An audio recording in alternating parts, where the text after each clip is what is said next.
మనస్సు మారాలి.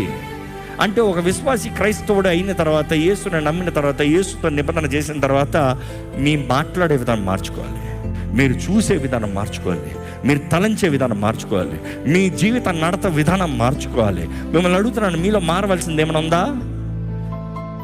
అది కానీ నేను ఎప్పుడు అంటాను, 10 సంవత్సరాల ముందు ఉన్న వ్యక్తిని ఈరోజు నేను కాదు, అదే సమయంలో నిన్నున్న వ్యక్తిని ఈరోజు నేను కాదు.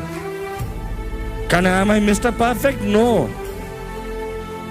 నేను అనుదినము నన్ను నేను మార్చుకుంటూ, దేనిని బట్టి? దేవుని వాక్యానికి ఆధారంగా నన్ను నేను మార్చుకుంటూ, నా మాటలు, నా ప్రవర్తన, నా తలంపులు, నా ఆలోచనలు ప్రతిదీ మార్చుకుంటూ ప్రతి దినము దేవునికి దగ్గరగా చేరుతున్నా.